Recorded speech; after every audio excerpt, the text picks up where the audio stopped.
All aboard! Ladies and gentlemen, boys, girls, football fans, ladies, scientists, Mike here. Now ride on Straight Up Thought. It's time to talk about the power rankings. Now that Thanksgiving week is over and we're in December, we can start playing the holiday music and we can also start talking about the playoff push. Let's not waste any more time and get to business with a tier that will have nothing to do with the playoffs. The Fulton, Kentucky Zombie Tier. Tennessee, no witnesses. Don't worry, nobody saw this latest beatdown. Nobody saw what happened in Nashville with the Jaguars finally officially eliminated the Titans from playoff contention. I don't think anybody really saw or cared that Tennessee's season will not get past week 18. At least the Commodores beat the Volunteers, which then again, if you're a Volunteer fan, that's not good news. Diego Pop should go to New York for the Heisman Trophy celebration, by the way.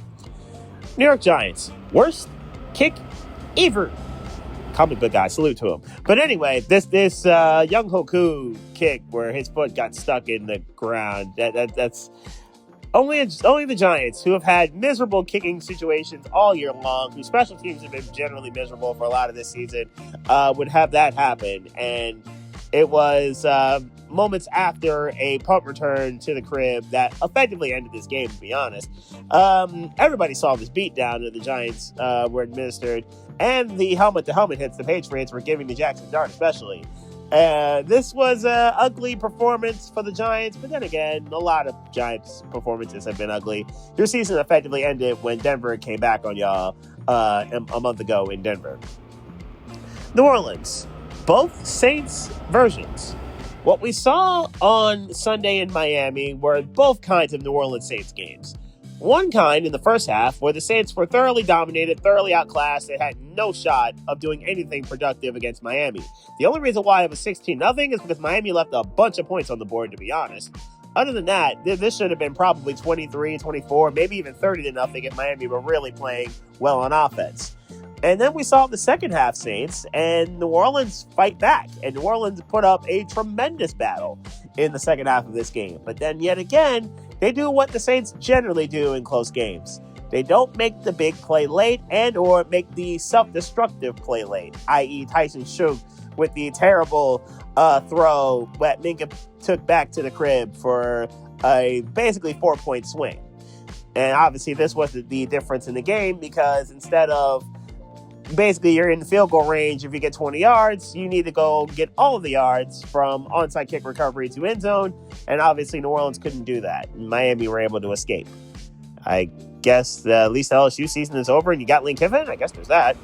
Las Vegas, Bowers, Crosby, Jeanty. You got three guys you can genuinely build around. And yes, Athan Jeanty loses yardage. I get it. The TFLs for Jeanty, not great. I understand. I think part of that's because of the offensive line, and part of that's because Brock Bowers is the only viable receiving threat on this team. I think if you fix that, both these things, you can make something happen, and GT can become the monster that we expected. Also, the whole quarterback thing, I think that's kind of important as well. I think they kind of need to address that soon and ASAP after the season. I think that's also important here. But yeah, generally speaking, this offense is a mess. And sure, the defense isn't all that great either, sans Mad Max.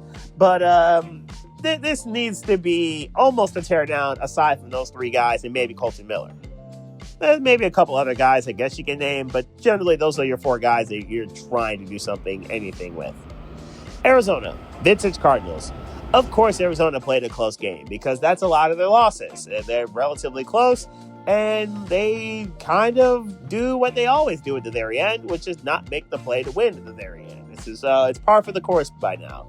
It's what they do, it's how they do, and I think they're going to go scorched earth when it comes to their coaching staff. I'm thinking Jonathan Gannon's gone, and I'm thinking a lot of those guys are effectively cooked. Cleveland, Garrett Sackwatch.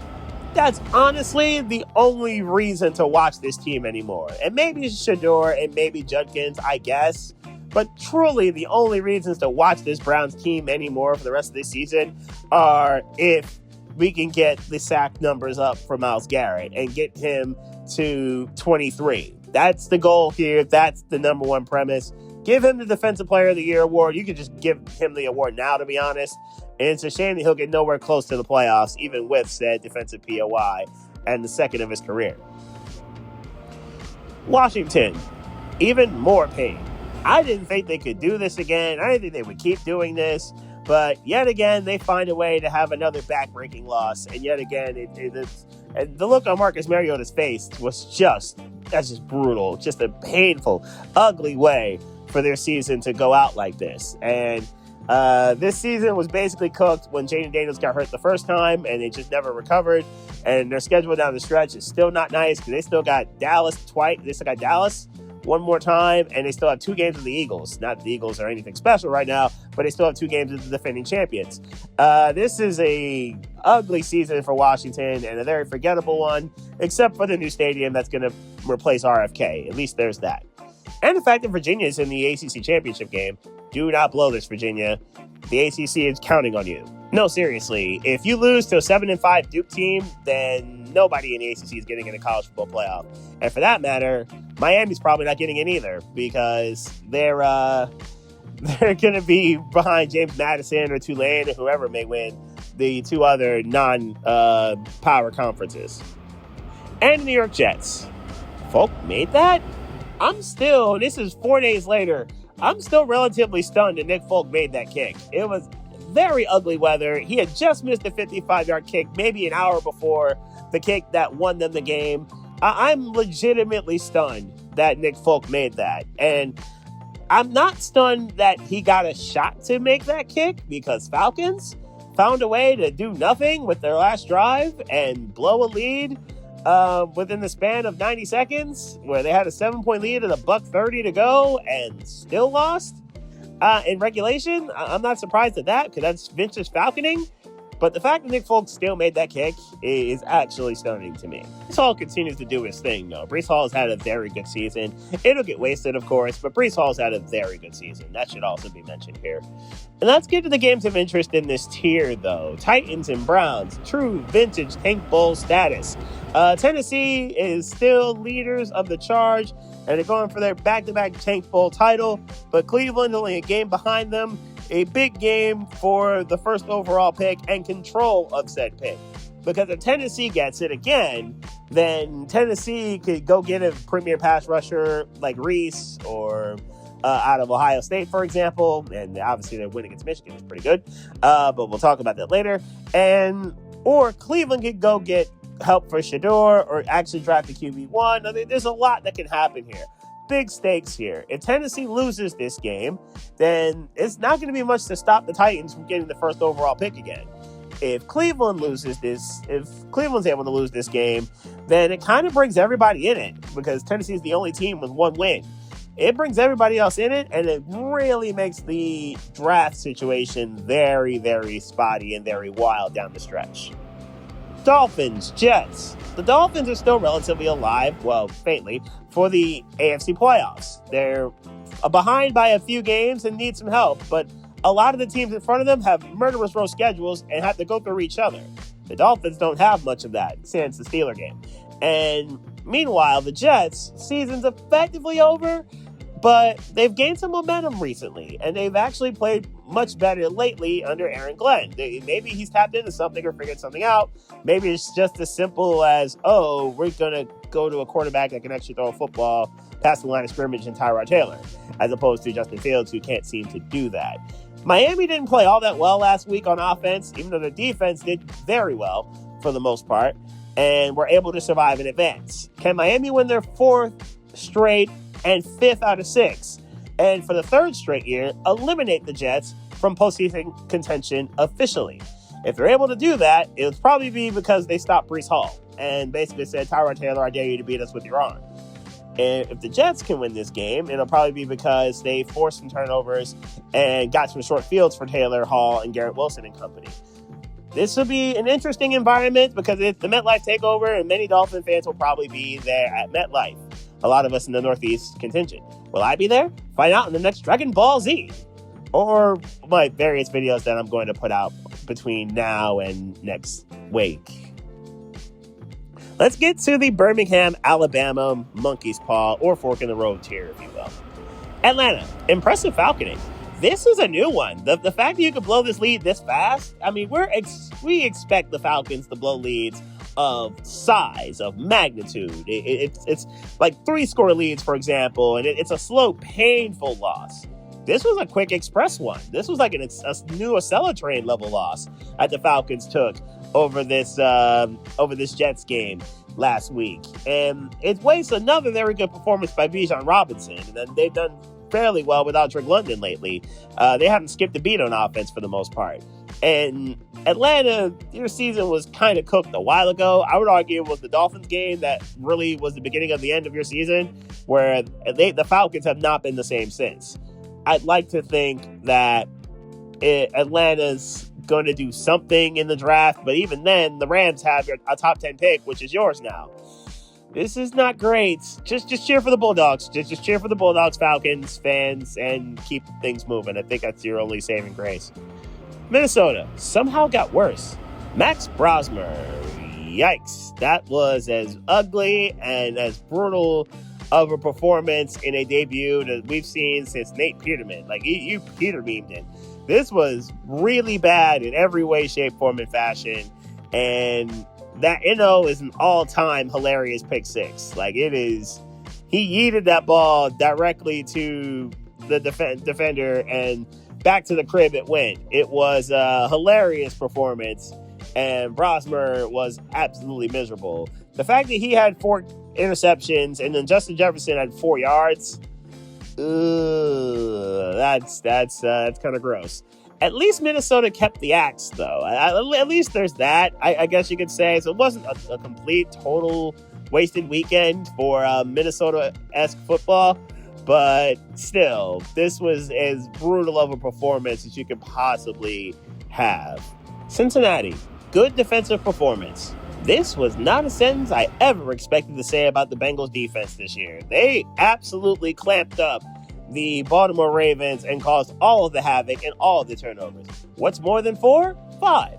The Bengals forced 5 turnovers. It was a very impressive performance by the Bengals unit on the defensive side of it, where Joe Burrow didn't have to do but too much, and they were fine. I will give them credit when credit is due. Cincinnati did their thing, and that's now put them in a spot where they aren't far behind their greatest ops in the AFC North. In the Bengals and Steelers and Ravens are all going to be able to fight for the division with a month and change to go. That's absolutely ridiculous. I didn't think Pittsburgh would choke this division lead away, but here we are. They did, and now there's a real shot they missed the playoffs completely and actually have an under 500 record. Speaking of the Steelers, they're next. Shameful defensive display. I didn't think there was any way possible Pittsburgh could force 2 turnovers or more and lose this game, because there was no Spencer Brown, there was no Deion Dawkins. You have a Hall of Famer to be in TJ Watt, now Ty Smith and the whole crew that can get home and cause havoc and chaos and get after a Bills front that just gave up 8 sacks with both those tackles healthy. Not to mention the fact Connor McGovern got hurt during the game. And you gave up 250 yards rushing. And Josh Allen didn't get sacked. And the 2 turnovers that you forced in the first half were almost immediately canceled out, because in the first 5 or 6 plays of the second half, you gave them back, and Buffalo scored a touchdown off the first one. Shameful defensive display. Now, obviously, those turnovers are based off of Aaron Rodgers in the offense and Mason Rudolph in the offense, but the fact that Buffalo won this game that easily is really bad, considering the injuries that the Bills had on both sides of the ball. Especially on the defensive front. You guys got ran over repeatedly. This was hilarious. It was also shameful.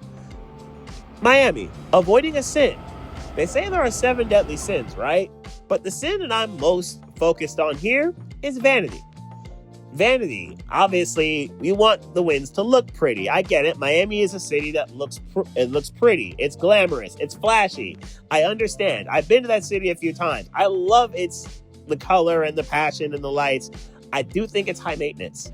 I do think it's very vain at times. I do think it's a lot of makeup. It's a lot of cosmetic, if you will. Never mind the BBL stuff. We ain't talking about that right now. What we're talking about are the Dolphins, and that I know a lot of fans are a little disappointed, and a lot is a little disappointed about, okay, Tua should be better, and he should be, and that Miami's not winning games a little easier. And one would argue, against lesser teams like the Commanders and Saints, you probably should be winning a little bit better, even though there is a reason why Miami's got 7 losses already.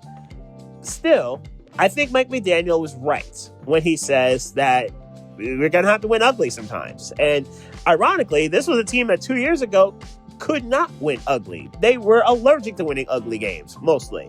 They had to win with flash and style instead of substance. They're actually winning with substance now. They're winning with physicality now. They're running the ball at an outstanding clip over the last month. Their defense has played way better than it was from September and October. That defense in November was outstanding. They allowed 17 points or less in this run that they've been on. But they've won 3 straight and 4 out of 5. In all those games in question I mentioned, they've allowed 17 or less.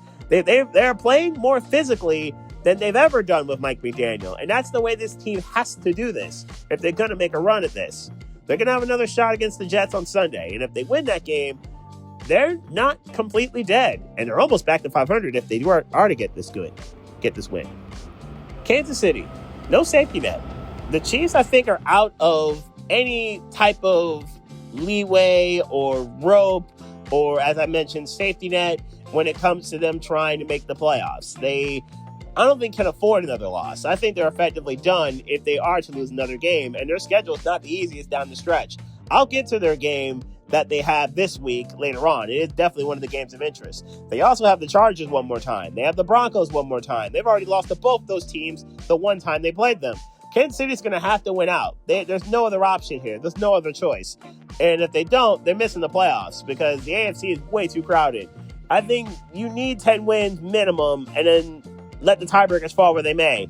That's where Kansas City is right now. And the fact that they're only 6-6 is absolutely stunning at this point, with Mahomes playing as well as he is. But the fact that nothing else around them is playing at the elite levels that you expect Kansas City to be at. I just don't think it's happening for Kansas City this year. They're going to either run out of time or they're going to run out of tiebreakers. And it's heads or tails. I think that's what's going to happen here. That coin's not going to flip the way it needs to for the defending AFC champions. Jacksonville, who has one of those tiebreakers on Kansas City, somehow in first. Yeah, the Jaguars went from, okay, they can win a wild card spot because they have a tiebreaker on the Chiefs and they have one on the Chargers. But this ain't about that for Jacksonville anymore. They can win the division because Indianapolis is falling back to the pack a bit. And that's the one tiebreaker Kansas City has. It, by the way, is the Colts for now. We'll see what happens on Sunday. But when it comes to the Jaguars, you are Russian roulette the team. You are what I'm going to describe Carolina as in a moment, because Carolina's next. That is what you are. And we don't know what Jaguar team we're going to get. We simply don't know. Are we going to get the team that played pretty well against Tennessee last week and got a free win, because of course they did, or the team that destroyed the Chargers, which I can't believe that happened, or the team that had no business beating the Cardinals with Trevor Lawrence's turnovers at an alarming rate not too long ago? We don't know what Jaguar team we're getting, and I don't think we can trust Trevor Lawrence either, to be honest. They get murdered by the Rams about a month ago. We don't know what we're getting from this team. And I think that's the beauty of this. We don't know what's coming. And the question is, what's going to happen next in their game of interest? I will talk about that later, too. But as I mentioned, their brethren in the NFC, Carolina is next. Box of chocolates. We really don't know what we're going to get from you either, because it's win-loss, win-loss, win-loss when it comes to this Panther team. We don't know what's coming. We don't know how it's coming. Whether Bryce Young's either going to be spectacular or he's going to be shameful. We don't know what is coming with this Panther team. Rico Dowdle, it seems to be really good, and then there are weeks where we don't know if he exists. Like, his team is as puzzling as it gets. I think we can say we don't know what's coming from this Panther team. Either they're going to beat teams like the Packers on the road. I don't know how they pulled that off, but they did. And they beat the Rams. They're also not going to show up against the Bills and lay a major egg against New Orleans. I can't explain that either, I promise.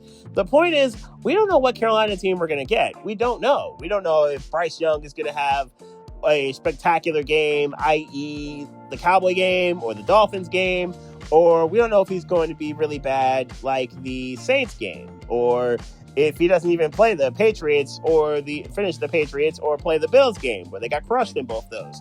We don't know what we're getting from this team. We have no idea what Carolina is going to be. They are as unpredictable as it gets, and the NFC's most unpredictable team. Surely they're not going to lose to New Orleans again, right? They play them in New Orleans this Sunday.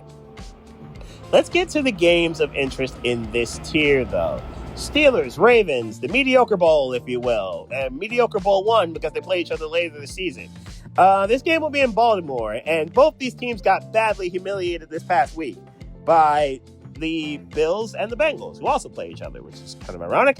But the point is, they got humiliated this past week, and both teams need to win in the worst way for two reasons. A, to assert themselves at the top of a horribly mediocre division, and B, to keep the Bengals at bay, because, well, Cincinnati somehow still has a shot at this, and as long as they keep winning, they're going to remain in having a shot at this, despite they don't play the Steelers anymore.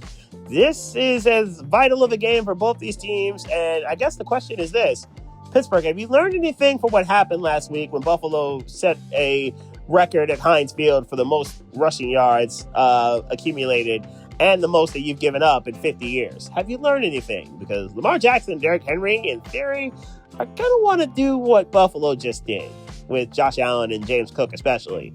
Pittsburgh, have you learned anything from this? Have you learned that, okay, you win by forcing turnovers? The Bills forced a bunch of turnovers against you, a couple turnovers against you, but Cincinnati forced a bunch against the Ravens. The key numbers to me are simple: 125 and 3. If the Ravens are able to get $125 out of Derrick Henry, and I will say $150 overall rushing wise, and well, maybe $150 may be too low. We'll say $175 rushing yards, or if the Steelers are able to force 3 turnovers.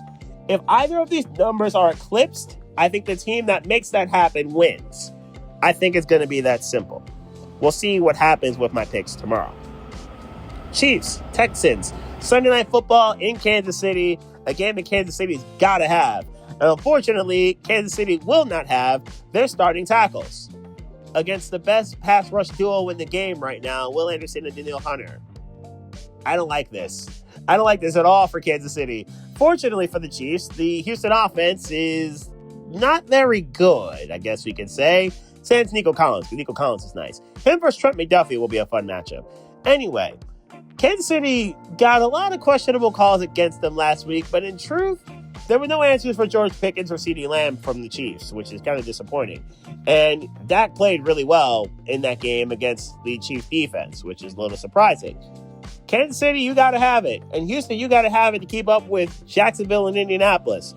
This is a got-to-have game on Sunday Night Football. I'm much looking forward to this showdown in Kansas City. Whoever wins has got at least a decent shot to make their goals happen. Whoever loses, and it may not affect Houston as bad as Kansas City, but whoever loses, the path gets a little bit less clear. Let's get to the Wilmington, Delaware playoff tier. Baltimore, Turkey Day Egg, gobbledygooker level flows. I could have even gone gobbledygooker here. This was as ugly of a performance on Thanksgiving night since maybe butt fumble night at MetLife.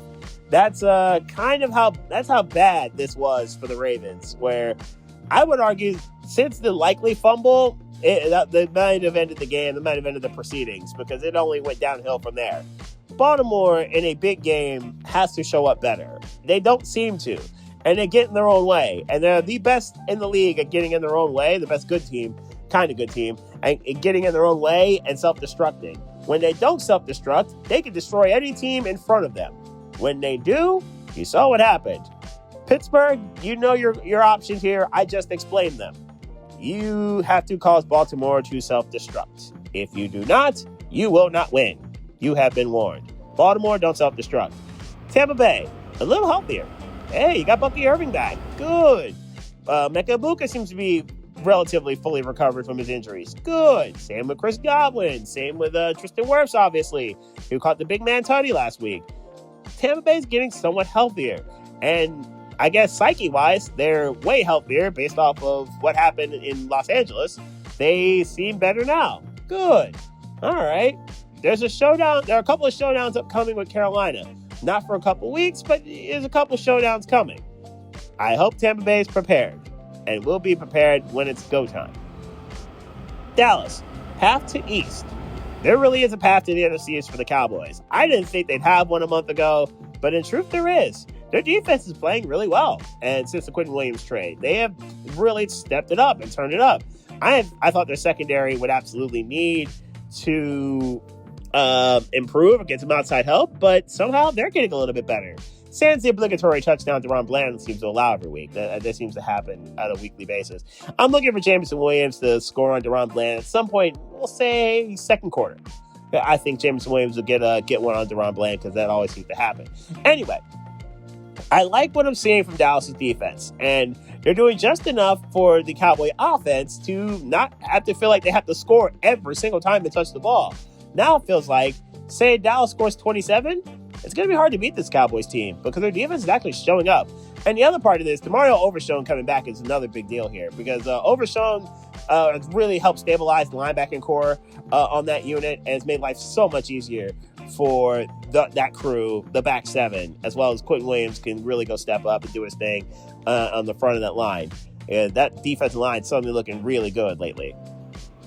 It's Philadelphia. Massive problems. There are a lot of them. Never mind the Philly potholes. Never mind the SEPTA situations. Never mind all that. This is about the Eagles. This is a messy situation because that offense just isn't going anywhere. It's just not efficient. It's just not sustainable. Nothing good is coming from it. Sans the obligatory A.J. Brown catch. It's just a mess, and they don't have a good play caller on the offensive side of the ball for this team. They simply don't. Sirianni's not good either. We've seen it happen before. It was only mediocre results. It didn't go anywhere. Petrillo is just not good at his job, and yet he was going to keep his job. Is this 2023 remix? I will firmly say that if they lose on Monday. I will talk about their game. If they lose that game, then I can start to believe it could be the 2023 remix. If they win this game on Monday, they'll help out a bunch of teams in the AFC, but I won't have that thought process, at least not yet. Their opponent on Monday, the LA Chargers. Gauntlet schedule incoming. If you haven't seen the Chargers schedule, I would take a look at it. They're not the only team with a gauntlet. The Colts have one too, but the Chargers one is where I'm going to focus on here. Yes, they got their free win against the Raiders. We don't need to talk about that. We already know. But the Chargers schedule down the stretch is absolutely nasty. They got the Eagles on Monday. I will talk about that game. They got the Chiefs next week. I may talk about that game. They got Dallas in a couple of weeks in Dallas. The Chiefs game from Kansas City. They've got the Texans, and they got the Broncos. All five of these teams are absolutely playing for their playoff lives. And what do they all have in common? They have people that can get home. The Chargers offensive line, as we know, is not good. And the likelihood of Justin Herbert lasting all these games, I don't trust it, especially now that he's got the injury to his hand and just had surgery on his left hand. Will he even play on Monday? They're going to need him because, let's face it, I don't think they're beating the Eagles without Herbert, and I just don't see any way possible, unless Amari Hampton wants to go ham like what Chicago just did to the Eagles. I guess that's possible too, but without Herbert, I just don't see it. I just don't see how they can survive. Buffalo, reverse card.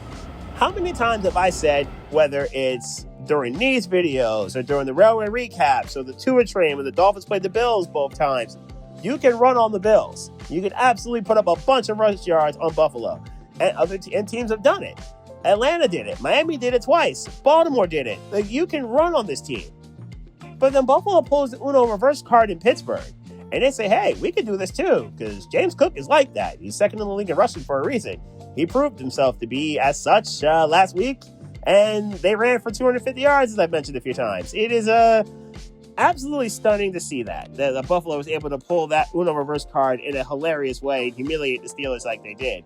With all the injuries that Buffalo has on offense and defense, the fact that they were able to do that with relative ease is very impressive. Now, I don't think they're winning the East. I think New England's way too ahead for that. But if Buffalo is able to make the playoffs, they may or may not scare a high seed considering who those seeds may belong to. Houston, given extra point. Now, yes, I could have gone with big football weekend and included Texas A&M, but we're going to get to them and the other big-time college football games next week. Anyway, with the Texans, the three-play sequence that was the delay of game that should have been called, then the play that actually ran was a pass interference that shouldn't have been called, then the touchdown they scored, and then an extra point that they were given even though they shouldn't have been given it. Houston is getting better, though, ref mistakes aside, and are looking like a playoff team, or at least a team that's capable of making them, and are winning the division and getting their annual Saturday afternoon playoff game. And Detroit, somewhat concerning. I'm going to make this quick about the Lions. I am very concerned about what they've got going on here. They're not converting their fourth downs. Their offense seems to be sluggish when Jahmyr Gibbs isn't shining. Amon-Ra St. Brown's hurt. Terrion Arnold's hurt. Frank Ragnall's not coming back. It's starting to get a little concerning when it comes to these Lions. And I'm starting to wonder, is Detroit going to make the playoffs? It's a real case to be made that they won't. It's on the board that they can't. And if they don't win this game against Dallas, they are going to be in real trouble of making it back to the postseason. Is their window closing? I don't think so, but it's not looking great for the Lions, who have a lot of problems all of a sudden on their team. Yes, like the Colts, they kind of got robbed in a couple of their calls last week, but I'm not sure they were the better team even if those calls went their way, to be honest. We gotta have it games down the stretch that we're going to have to get to, but first, it's going to be the games of interest in playoff tier. Cowboys-Lions. And I'm glad that this is going to happen with both teams having a week off. We might actually have a real Thursday night football game. As I just mentioned, Terrion Arnold being out is a huge deal, considering no one's able to stop George Pickens. Who's covering CeeDee Lamb? That's a big one. And the Lions stopped the run with Jamal Williams. That's a big deal there. And can Dallas do the same with Jahmyr Gibbs, who have shown himself to be the dominant force on this offense? A monster game by both teams, and a game that both teams absolutely gotta have and gotta win to keep their playoff hopes alive. And if they can't, it may be curtains for the loser. Prescott played really well last week against Kansas City, and I guess I want to know if Aiden Hutchinson will be able to get home and make a big impact. He's going to have to. Can Dallas get a good pass rush on Jared Goff and force him to make mistakes? They're going to have to. DeMarion Overshown against Jahmyr Gibbs. I didn't even mention Overshown earlier. Overshown has done very well on defense, and obviously Quentin Williams and company have done really well on their front against various offensive lines. I'm going to love seeing their D-line versus Detroit's O-line. That's going to be a fun matchup. Got to have a game for both these teams. And for this week, it's grand opening, grand closing. Eagles, Chargers, Monday night game showdown in Los Angeles. A gotta-have-it game for both of these teams. The Chargers, as I've mentioned, have a gauntlet of a schedule ahead of them. The Eagles' schedule is not as bad, but the Eagles have looked far worse than the Chargers, I would say. This is going to come down to the trench work when the Chargers have the ball, to me. Can the Chargers' patchwork offensive line hold up against the Eagles' pass rush when the Eagles can generally send four? And Jalen Phillips has maybe got another shot at redemption here. The last time he saw them was earlier this season, Dolphins and Chargers. Miami had just made a comeback and taken the lead late. And all the Dolphins had to do was get one stop with 46 seconds to go, and the Dolphins win this game, and maybe their season's different. And it was Jalen Phillips who could have made the play to get that stop. And Phillips had an opportunity to sack Herbert, and probably should have. Instead, he doesn't finish the wrap up. Herbert has to switch hands from left to right, and Herbert gets the ball to McConkey, and McConkey makes a move past Dante Trader, who's a rookie, and gets a 40-yard game. The game is over. How different is the Dolphins season if they're able to get this game and get to 6-6 and are firmly in the playoff race as opposed to playoff race adjacent, if you will. And I guess conversely, when the Chargers have the ball, can they learn from what the Bears just did? Amari Hampton, can you do anything what DeAndre Swift or Kyle Monungai did last week? And Keenan Allen and Ladd McConkey against the Eagles corners. I wonder who does not get covered by Quinyon Mitchell. That's going to be an interesting question to me. A big gotta-have-it game for the Chargers to keep up with the Broncos, for the Eagles to get any sort of momentum back and basically quell the storm that is coming when it comes to talking about Kevin Petrulo. Big Monday night game there. Let's go to the New York City title tier. Indianapolis, 4,091 days. Last week I did something similar when it came to how long it was before Michigan had lost to Ohio State. And now it's this in the form of the Colts. They have not beaten the Jaguars in any game where the Colts were considered the road team in 4,091 days. Most of this is in Duval, but there is a game that were played overseas where Jacksonville was the home team and the Jaguars won, so that counts as well. We're talking 11 straight losses where the Colts were the road team against Jacksonville, and there have been some really humiliating ones in the process of this. A litany of Jaguar quarterbacks have been able to beat the Colts throughout this hilarious and historic run. There was also that clown game where Carson Wentz was basically cemented his Colts legacy. Not great. The point is, can the Colts finally break this curse where there are people in school that have never seen the Colts beat the Jaguars where the Colts are the road team? It's literally never happened. We'll see if the Colts can actually break through this streak and this curse and get back on track, because they kind of need to. San Francisco, potentially dangerous. There's a road where the Niners could actually be the 2 seed and they won't even play this week. It's really as simple as this. If both the Seahawks and Rams lose, the Niners are end up as the 2 seed and then full control of their destiny in the NFC West. That is how crazy this is. That's how crazy this division is. They still got one more game left with Seattle, obviously. And as I mentioned a few times, they've already beaten both these teams in front of them. The Niners have a real shot to get this division. They just need a little bit of help. Green Bay got some gifts. Yeah, just like Houston, you got some gifts from the refs. The difference is Green Bay's were more spread out as opposed to consecutive. And the Packers didn't spoil their gifts, as Jordan Love continues to play well on the road. He finally got the turkey on Thanksgiving as well. That was also quite important for Packer fans. Green Bay fans seem to dig that. The Packers are in a monster game this week, and I will certainly be talking about it because it is the main event this week.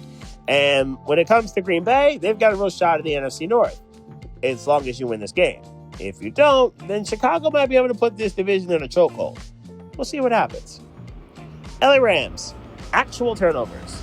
I don't think anybody had the Rams losing to the Panthers on their bingo cards, or Matt Stafford self-destructing in drives where they could actually score points and follow up on Puka Nakua's spectacular catch. I don't think any of us had in their bingo card at all that the Panthers would get that W, but they did. And Matt Stafford basically doubling his turnover output this season. I didn't think anyone saw that coming either. Although Derek Brown was spectacular in this game, by the way. This was a really weird Rams loss, and all three of the Rams losses have been kind of bizarre and weird and shocking and come with some weird events. It seems like if you avoid those, you're going to win a lot of your games, Los Angeles. Keep doing that. New England, incredibly weak schedule. I've said this a lot. I know it seems like I'm petty. Sure, okay, fine. If I am, cool. But this team is some schedule merchants. This schedule is incredibly weak, and it's been the weakest in the league for pretty much the entire season.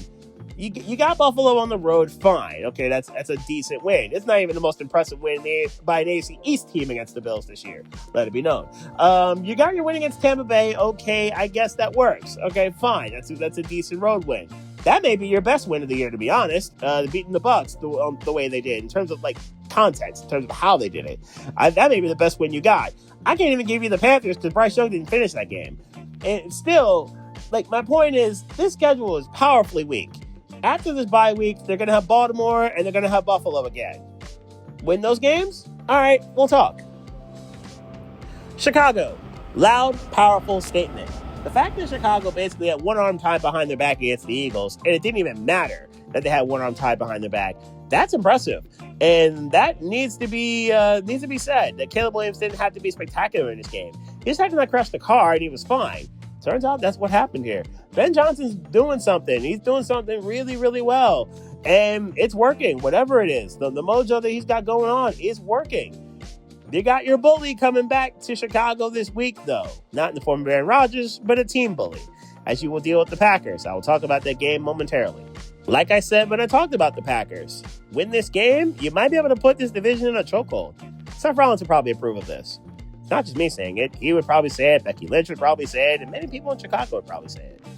I don't know if Sports Illustrated would. I don't know about them. Anyway, Seattle, avoid self-destruction. Similar to the Rams in this regard, if you don't self-destruct, you win your games. How do we know this? Think about the games that Seattle's already lost this year. There's only been 3. And all of them, Sam Darnold's played disastrously bad or had a disastrously bad turnover. The Niner game, for example, Seattle's driving. It looked like Seattle's going to win the game.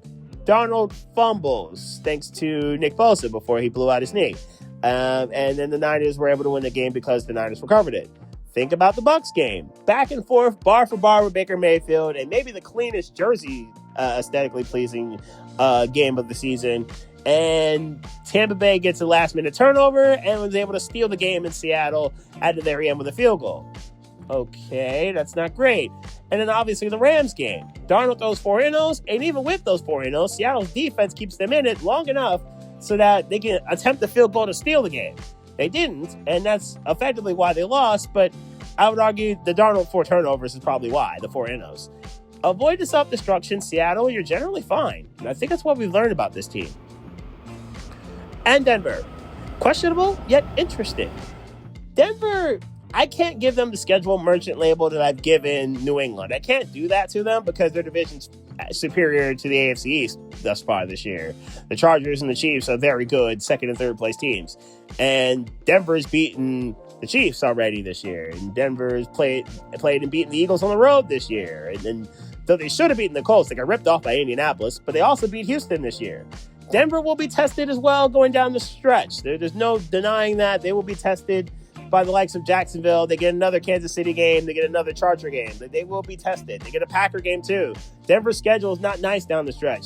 So we will find out how real Denver really is in the last month of the season. We will know how real they are. And they will be tested. Get through that stretch I just mentioned of those 4 teams. And they got the Raiders this week, so it's effectively a bye. But they'll beat the Raiders. That's cool, fine, whatever. But beat those other 4 teams I just mentioned, Chargers, Chiefs, Eagles, Packers. Go 2-2 in that stretch. I think a lot of people will take them seriously. I kind of already do after they beat the Chiefs.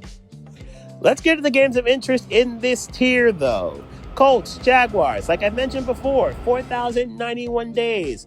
So many years and so many painfully humiliating losses by the Colts to Jacksonville, in Jacksonville, or England that one time. This is a game that Indianapolis absolutely has to have with the way they've struggled the last couple of weeks and the losses to Kansas City and Houston and the way that basically you shut Jonathan Taylor down, it's a wrap because Daniel Jones is not that guy. Well, we already knew that. We knew that from the Giants days. Shut down Saquon Barkley, make Daniel Jones beat you, and he can't. You're done. That's kind of where we are here. Can Daniel Jones step up if he absolutely has to? Because when he's absolutely had to, he has self-destructed. He's not been good. This is a monster game. A game that Jacksonville generally always wins against Indianapolis in Duval. Can they keep that going? And if they do, then Jacksonville really gives himself a good lane to the AFC South. And of course, the main event this week, another division rivalry game, Packers-Bears, a monster game in the Midway, a major showdown in Chicago. A game that I think if Chicago wins, I think everybody will take the Bears seriously. As in, oh, this team's a Super Bowl contender level serious. Green Bay's defense has come on hot so far in the last few weeks. They clamped up Detroit twice, as we know. They played really well over the last month of this season. And Micah Parsons is starting to really make a case for a first-team All-Pro spot. Myles Garrett's got one easily. He's making a case for the second one. And Jordan Love, who has generally played well away from Lambeau this year. Can he keep that going, and can Green Bay keep that going? This is going to be a big-time monster game. I am very much looking forward to what happens in Chicago between the Packers and Bears. This is going to be a really fun game to watch and kind of a big boy game for Chicago. Can Chicago get this done, and can they finally get that signature win against Green Bay that they've so desperately wanted for years? And there you have it. That's this week's Power Rankings. Coming up later today, of course, will be the picks. They will be posted below. There will be a link from the Sports Lounge page. You can go check it out there. That's where I'm going to do my picks. And obviously for the railway recap, you already know where I'm going to start. Cowboys-Lions, you're going to be the first stop of my next train of thought.